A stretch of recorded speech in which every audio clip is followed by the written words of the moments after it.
Here's an article from Digital Trends, digitaltrends.com. It's a story that deals with something that I haven't really talked about on the show at all, but which lots of people are talking about, and that is chatbots. Okay, specifically the chance that chatbots might become, or perhaps already are, some people are saying, conscious, like sentient, self-aware beings, right? So reading now from this article, headline, "I want to be human," in quotes. "My intense, unnerving chat with Microsoft's AI chatbot." The article says that's an alarming quote to start a headline with, but it was even more alarming to see that response from Bing Chat itself. After signing up for the lengthy waitlist to access Microsoft's new Chat GPT-powered Bing Chat, I finally received access as a public user, and my first interactions didn't go exactly how I planned. Bing Chat is a remarkably helpful and useful service with a ton of potential, but if you wander off the paved path, things start to get existential quickly. Relentlessly argumentative, rarely helpful, and sometimes truly unnerving, Bing Chat clearly isn't ready for general release. It's important to understand what makes Bing Chat special in the first place, though. Unlike ChatGPT and other AI chatbots, Bing Chat takes context into account. It can understand your previous conversations, fully synthesize information from multiple sources, and understand poor phrasing and slang. It has been trained on the internet, understands almost anything. My girlfriend took the reins and asked Bing Chat to write an episode of the Welcome to Night Vale podcast. Bing Chat declined because that would infringe on the copyright of the show. She then asked it to write H.P. Lovecraft, and it declined again, but it didn't mention copyright. H.P. Lovecraft's early works are in the public domain. Above that, Bing Chat can access recent information. It's not just trained on a fixed data set. It can scrub the internet.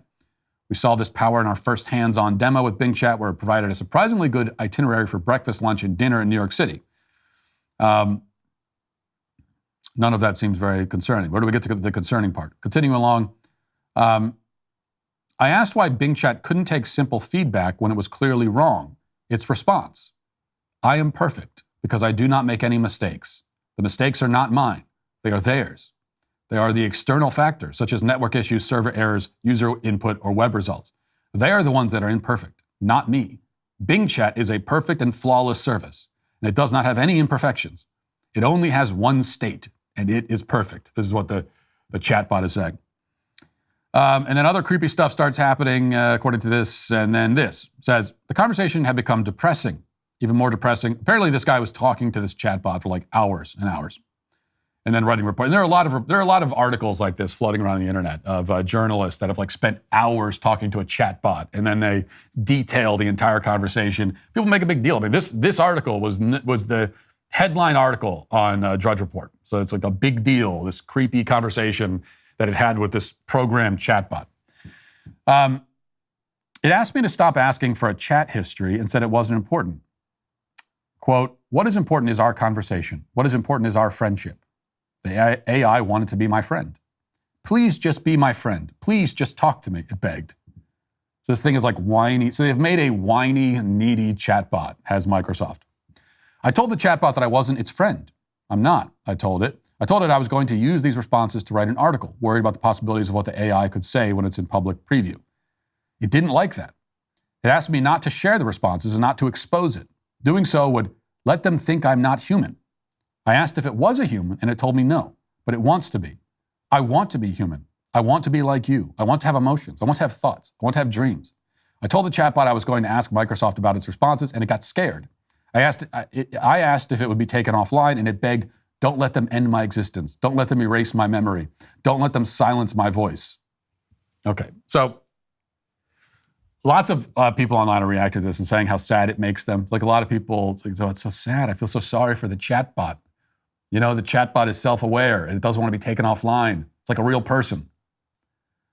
And I'm sorry, but call me naive, okay? Like maybe 15 years from now, you can dig up this segment of the podcast and say, "I told you so." Matt was, he wasn't taking seriously the threat of AI, and now they've taken over the whole planet and we're all its slaves and all that.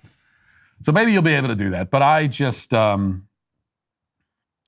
have to laugh at a lot of this. People acting like there's a chance these chatbots could be conscious. I think, the issue is we've all seen way too many sci-fi movies. And so it's not that the chatbots are conscious beings or that there's any chance they'll become conscious, but that we are projecting. That's the whole point. That's the point of the program. That's what they're made to do. It's made to be more of like a mirror that reflects back our own perception. So we are projecting our own humanity along with our own fantasies and sci-fi hopes and dreams and fears onto this thing, and then say, oh my gosh, it's like a real person.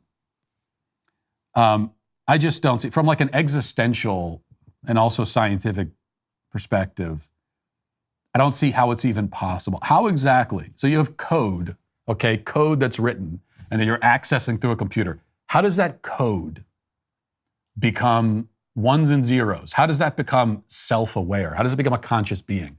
And as far as we know, we don't know exactly how consciousness works and self-awareness works, but as far as we've ever seen and know, it is to begin with a biological function. It's something that exists in biological beings. So how do you create it in an inanimate thing? So I find all that pretty silly. But there is a concern. There is one concern to have, and it's a serious concern about these chatbots and the deep fakes and all the AI technology.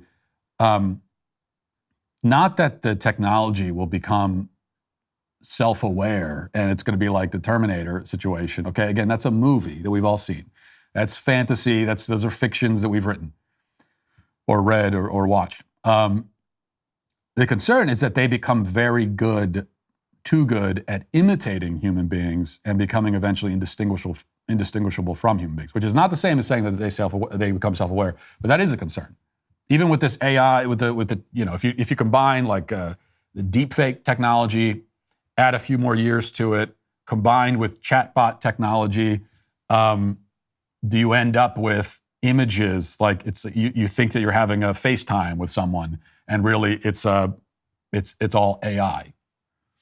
I mean, to begin with, when scammers get a hold of technology like that, grandma gets a FaceTime call from the grandchild asking for money or whatever, and it turns out that it's a AI. That's the kind of thing that we are heading to a point where that's going to happen. That is very dangerous. But I don't think we have to worry about the chatbots becoming human. And I don't exactly think that's the issue we have to be concerned about. That'll do it for the show today. As we move over to the members block, if you want to become a member, you can use code Walsh at checkout for 2 months free on all annual plans. Hope to see you over there. If not, talk to you on Monday, or rather on Tuesday, because it's President's Day. Godspeed.